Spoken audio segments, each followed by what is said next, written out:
জামাত নেতৃত্বাধীন ১১ দলীয় জোট থেকে বেরিয়ে যাওয়ায় ঘোষণা দিয়েছে ইসলামী আন্দোলন বাংলাদেশ। জাতীয় নির্বাচনে ২৬৮ আসনে এককভাবে লড়ার ঘোষণাও দিয়েছে দলটি। জোটে ভাঙার পেছনে জামাত ইসলামীর কর্মকাণ্ডকে দায়ী করলেও দলের মুখপাত্র জানান, এখনই বিএনপি বা জাতীয় পার্টির সঙ্গে জোটে যাচ্ছে না দলটি। এ বিষয়ে বিস্তারিত জানাতে বার্তা কক্ষ থেকে যুক্ত হচ্ছেন সহকর্মী হাসান আল মামুন। হাসান আল মামুন, আপনাকে স্বাগত জানাচ্ছি আমাদের আজকের নির্বাচিত সংবাদে। আপনি তো ইসলামী আন্দোলন বাংলাদেশের সেই সংবাদ সম্মেলনে ছিলেন। তারা ঘোষণা দিয়েছে জামাত নেতৃত্বাধীন ১১ দলীয় জোট থেকে বেরিয়ে আসার, এবং তারা এও ঘোষণা দিয়েছে এককভাবে ২৬৮ আসনে ভোটে লড়ার একটা ঘোষণা দিয়েছে। আপনার কাছে জানতে চাই যে এই যে জামাতের যে নেতৃত্বাধীন ১১ দলীয় জোট, এটি থেকে বেরিয়ে আসার প্রধান কারণ হিসেবে ইসলামী আন্দোলন বাংলাদেশ কি বলছে?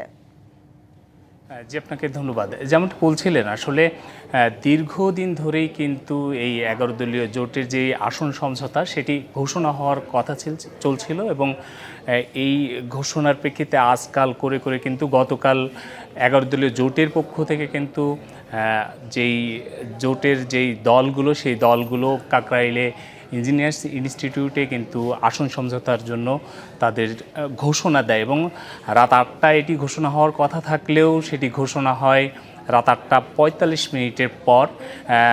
আমরা যেটি জানতে পেরেছি যে ইসলামী আন্দোলনের জন্য বেশ কিছু সময় অপেক্ষা করার পরই কিন্তু তারা এই ঘোষণা দিতে বিলম্ব করে।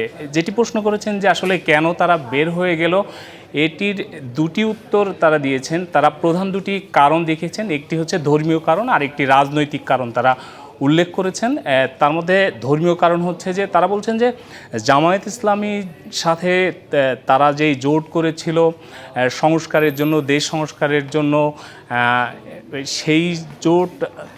সেই জোট থেকে বের হয়ে যাওয়ার ধর্মীয় যে কারণটি দিয়েছেন যে আল্লাহর আইনের বাস্তবায়ন, আল্লাহর আইনের যেই সংবিধান, আল্লাহর আইনের মাধ্যমে সংবিধানের বাস্তবায়নের মধ্য দিয়ে তাদের যেই কার্যক্রম, সেটি থেকে জামাত ইসলামী সরে গিয়েছে। মূলত এই একটি কারণের কারণে তারা জামাত ইসলামী থেকে সরে এসেছেন। আর আরেকটি কারণ দেখিয়েছেন যে রাজনৈতিক কারণ, সেটি বলছেন যে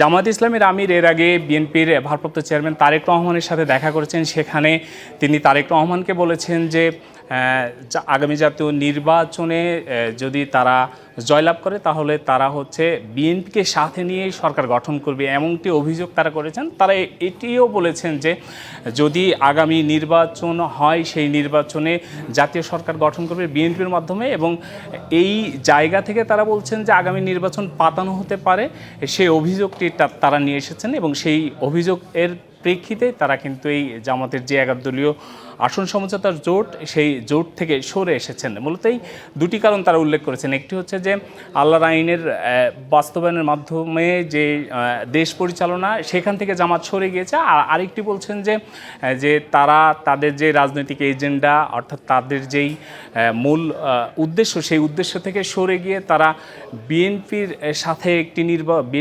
সাথে সমঝোতা করে একটি পাতানো নির্বাচনের দিকে এগোচ্ছেন, এমনটি তারা অভিযোগ করেছেন। জি, হাসান আল মামুন, আপনার কাছে আরেকটা বিষয় জানতে চাই যে ইসলামী আন্দোলন বাংলাদেশের এই সিদ্ধান্তের পরিপ্রেক্ষিতে বাংলাদেশ জামাতে ইসলামীর পক্ষ থেকে কোনো ধরনের কোনো প্রতিক্রিয়া জানানো হয়েছে কিনা?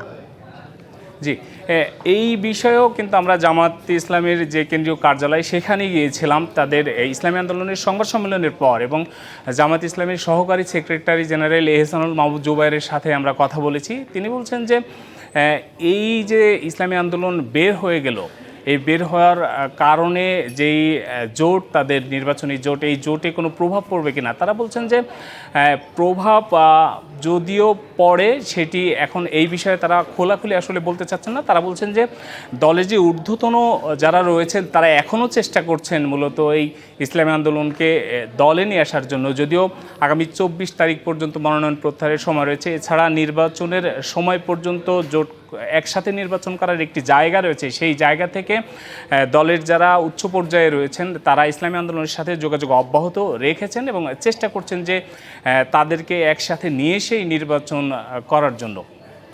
মামুন, আপনার কাছে ছোট্ট করে একটি বিষয় জানতে চাই যে ইসলামী আন্দোলন বাংলাদেশের পক্ষ থেকে এমন কোনো কথা বলা হয়েছে কিনা, যে বা তারা ভাবছেন কিনা যে বিএনপি বা জাতীয় পার্টির সাথে জোট নিয়ে তারা কিছু বলেছেন কিনা? জি, সুন্দর বলেছেন যে আমরা এই বিষয়ে তাদেরকে প্রশ্ন করেছিলাম যে তারা যে 268 আসনে তাদের মনোনয়ন ঘোষণা করেছেন, তারা 268 আসনে নির্বাচন করবেন, সেই জায়গা থেকে বাকি আরও প্রায় 32টি আসন তাদের খালি রয়েছে। এই 32টি আসনে তারা কি করবেন? এই জায়গা থেকে যারা তাদের যেই আদর্শ, দলের আদর্শ, সেই আদর্শের সাথে যাদের মিল রয়েছে তাদেরকে তারা সমর্থন দেবেন বলে জানিয়েছেন। আর আমরা প্রশ্ন করেছিলাম যে জাতীয় পার্টি বা বিএনপির সাথে তারা জোট করবে কিনা, সেই জায়গা থেকে তারা কিন্তু সাফ জানিয়ে দিয়েছে যে না, তারা বিএনপি বা জাতীয় পার্টি কারোর সাথেই নির্বাচনী জোটে যাবে না, এমনটি তারা বলেছেন। তবে একদম ধন্যবাদ, আপনার বক্তব্য একদমই পরিষ্কার, অসংখ্য ধন্যবাদ।